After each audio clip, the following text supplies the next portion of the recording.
commune de Maluku prend plus de 7000 km². Vous comprenez que Maluku à elle seule prend les 3/4 de la superficie de Kinshasa. Les restes des communes, les 23 communes, c'est autour de 1900 km². On ne peut pas garder Maluku avec cette superficie en une seule commune. Bien que Maluku n'est pas très habité, mais au moins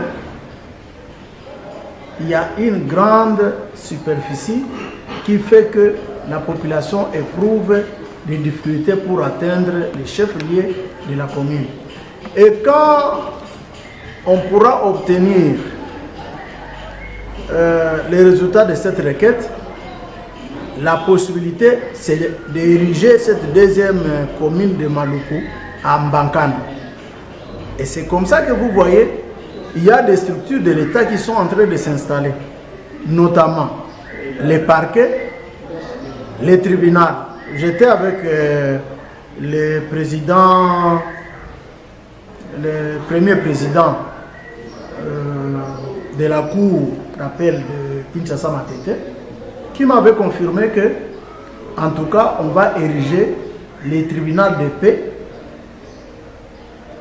de Mbankana pour être complet avec les parquets secondaires de Mbankana.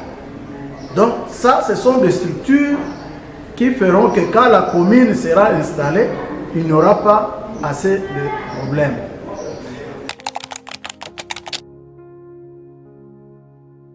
L'activité principale de Mbankana, c'est l'agriculture. L'agriculture. Et c'est comme ça que, je vous informe, 80% de chikwang de Bateke consommés à Kinshasa proviennent de Mbankana. 80% de chikwang de Bateke consommés à Kinshasa proviennent de Mbankana.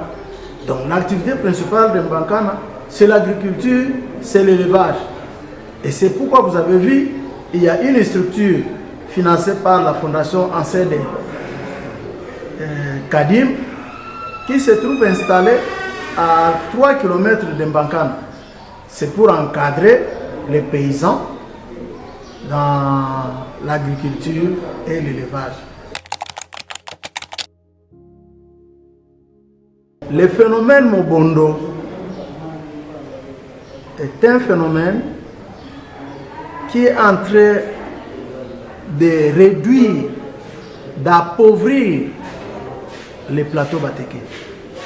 Parce que quand vous empruntez la nationale Kinshasa-Kikwit, toute la partie gauche, côté du fleuve, partant de Menkao jusqu'à Mongata, n'est plus habitée. Tout le monde a abandonné. Et tout ce qu'il y a comme champ, activité d'élevage, tout n'existe plus. Et vous remarquerez que Kinshasa était approvisionné en denrées de première nécessité par la commune de Maluku. Mais avec la milice Mobondo, et ça fait maintenant, je crois, la deuxième ou la troisième année, et comme il n'y a plus assez d'activité de ce côté-là, il y a des raretés qui se sont créées au niveau des marchés, avec comme conséquence l'augmentation des prix. La chikwang était à 500 francs. La chikwang de Bateke que vous préférez manger était à 500 francs congolais. Mais aujourd'hui, cette chikwang est à 1000 et même à 1500 francs. La botte de feuilles de manioc qui se vendait à 5000 en temps normal se vend déjà à plus de 10 000 francs. Et pendant la saison sèche, ça va même à 20 ou 25 000. Tout ça, ce sont des conséquences de la présence de Mobondo au plateau Bateke. Donc l'activité agricole, d'élevage à Mbankana et le village environnant est réduit à zéro. Beaucoup de maladies de malnutrition au plateau Bateke. Parce que tout ce qu'il y avait comme ferme a été pillé par les Mobo. C'est ce qui fait qu'il n'y a plus de protéines animales. Or qu'auparavant, les fermiers vendaient le bœuf dans les abattoirs locaux et ces gens-là vendaient la viande de bœuf aux villageois. Les villageois avaient leur élevage domestique fait de chèvres, de poules, ainsi de suite. Mais aujourd'hui, les Mobondo ont tout pillé. Conséquence, ils sont devenus tous des herbivores. Donc, ils ne vivent que des légumes, des feuilles de manioc et des chinchards.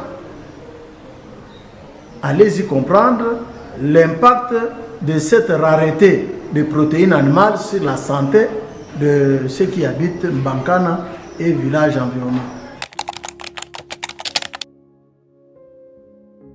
En tant qu'élu national et fils du terroir, nous avions amorcé des démarches à tous les niveaux.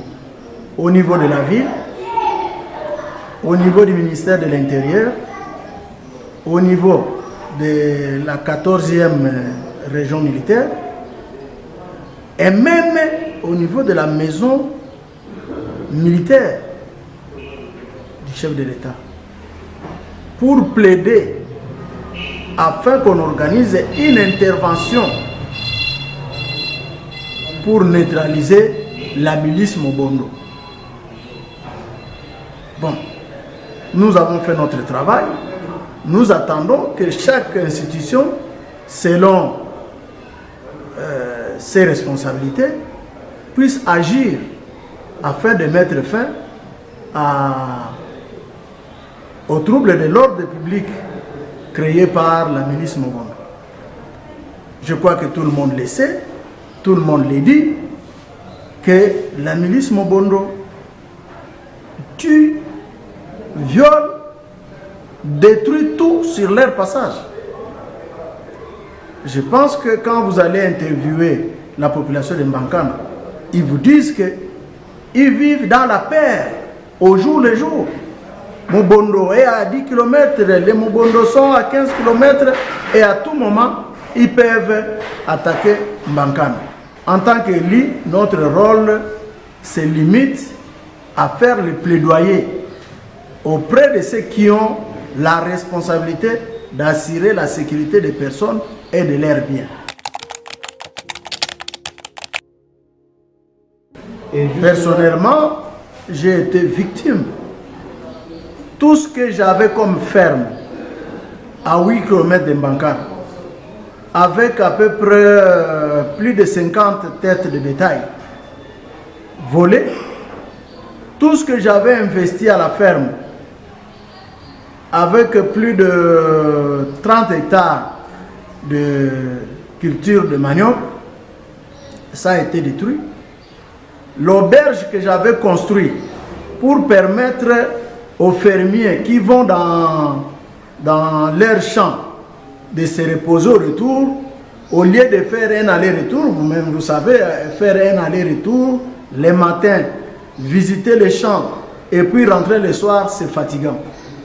Moi, j'avais réfléchi que les gens pouvaient bien loger chez moi le temps de contrôler, de superviser leurs activités champestres, les week-ends surtout. Mais l'auberge a été détruite. Tout ce qu'il y avait comme équipement, lit, matelas, poste téléviseur, tout a été détruit, groupe électrogène, ainsi de suite. La route qui devrait être entretenue, parce que j'avais engagé les cantonniers, parce que je sais que nous devons mettre la main à la pâte. J'avais engagé une équipe pour entretenir la route par le cantonnage manuel. Une équipe de 10 personnes que je payais chaque mois afin que cette route-là soit facilement d'accès et que la population puisse évacuer les produits agricoles qu'ils produisent facilement sur Bankana et de Bankana sur Kinshasa. On ne peut plus entretenir cette route-là de Bankana, Kinzono, Mampou et Mwanamputu, tout simplement parce qu'il y a la présence de la milice Mogondo.